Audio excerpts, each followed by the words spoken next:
Today, I'm going to be walking you through exactly how to get started using OneDrive on your Windows PC. Let's jump in. Now, if you have a Microsoft account, you have a OneDrive account. That is a file sharing service that's built into Microsoft. There is a free version on your personal account, and then there's also higher tiers to get more storage and more features and things like that. What I'm going to be showing you is just the free personal option, and then you can always upgrade from there. To access that, what we're going to do is we're going to go down to our Start menu or Windows icon here, and then we're just going to click on Settings, and it's going to bring up your home page here. And you can see for me, I have my cloud storage right down here. This is the OneDrive and some of the features that are operating within there. If you've never signed into that, it'll have an option that'll pop up here to sign in, and you'll just use your Microsoft sign-in credentials and access it that way.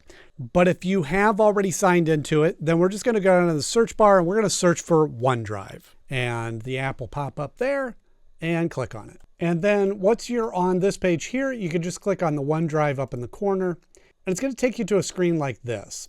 And what this is going to do is this is showing what documents on your folder are going to be automatically backed up. So maybe I want my documents folder, my pictures folder, my desktop, maybe you want music and video, and then whatever you want to toggle on and off there, and then you'll just click on Save Changes. And then you see now it's going to say it's syncing.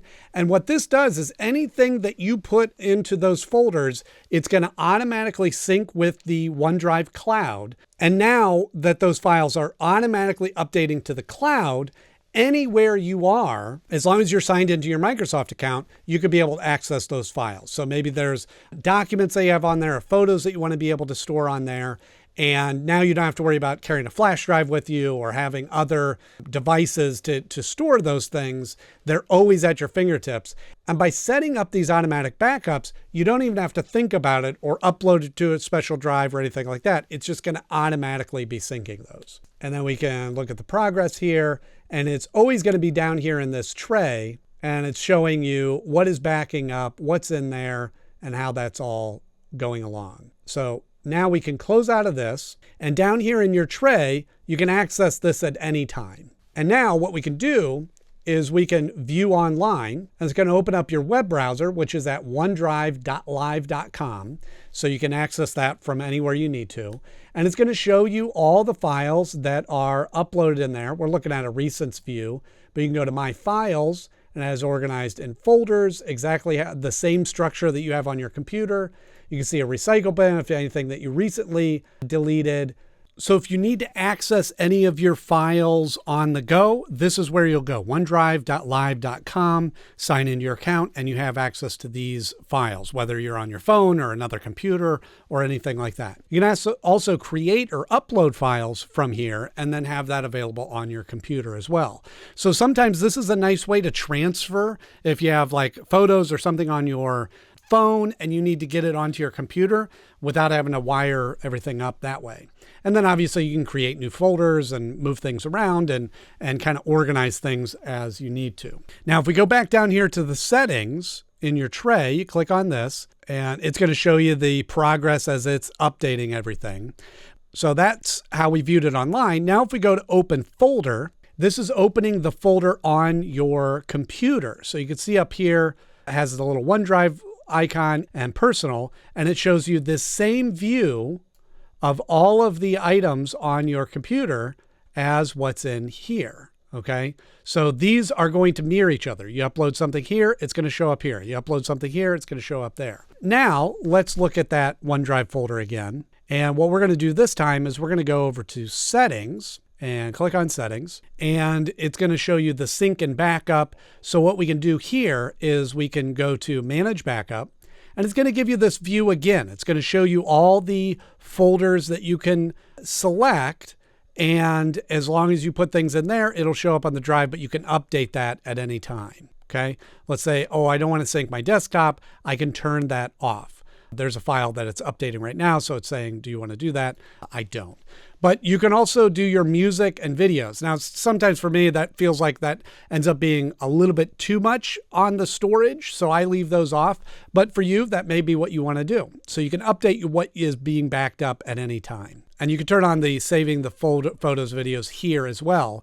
And you can also save screenshots. So if you're doing a lot of screenshots where you need to demonstrate what's on your computer, you could turn that on so that it will automatically update that way. Manage imports. If you click on this, it's going to open up your OneDrive on your computer again. And here you could connect a Google Drive or connect your Dropbox and sync them that way. So either you're transferring, you're no longer using Dropbox and you want to transfer to OneDrive, you could do that. Or if you just need to have those in sync so that maybe you have some people that you're sharing files with on Dropbox, some you're sharing with OneDrive, you could have that all synced. Likewise, you could also sync your Google Photos. That's something I use a lot is Google Photos. I could turn this on so that my Google Photos, which updates from my phone, can also sync with the OneDrive if you want that option. You could also pause the syncing when the device is on a metered network, meaning if you're on a network that's a little bit slower, you could pause that so it's not using up your bandwidth if you want that. Down here, it shows you how much storage that you are currently using, and you could always click here to upgrade that. Right now I'm on the free account, which gives you 5 gigabytes, but you could upgrade that and pay more and then be able to get more additional storage across the way that way.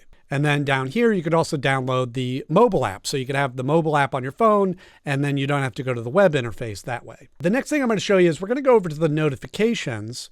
And here you have a couple of different notifications that will pop up in your notification tray if there is something that gets paused, if others are sharing an item with you, and things like that. So you can turn those on there. Now we're going to hop back over to the web interface here. And one of the real powerful tools of OneDrive is now I can share those files with other people rather than either emailing them or having an attachment or having to send them a link through something else. We can just go in here and let's say this document here, I want to share. And you can see when you hover above it, there's a little icon here. We click on the share button, and then you could add an email or a name if somebody's in the group and add a message to them about, hey, this is the file we were talking about. Here's what you need. And then you can even add whether they can edit the image, if it's like a document like this, or if they could just view it, meaning they could just watch it, but they can't make any changes. So you can make those changes there, and then you send that to them through this, and then they'll get an email, they can click on it and view it right from there. Or you can copy the link and be able to text them or anything like that. So that's a really powerful tool too, to be able to share anything in there as you need to. And with that, you're up and running using OneDrive. I hope you found this helpful, and I will see you in the next video.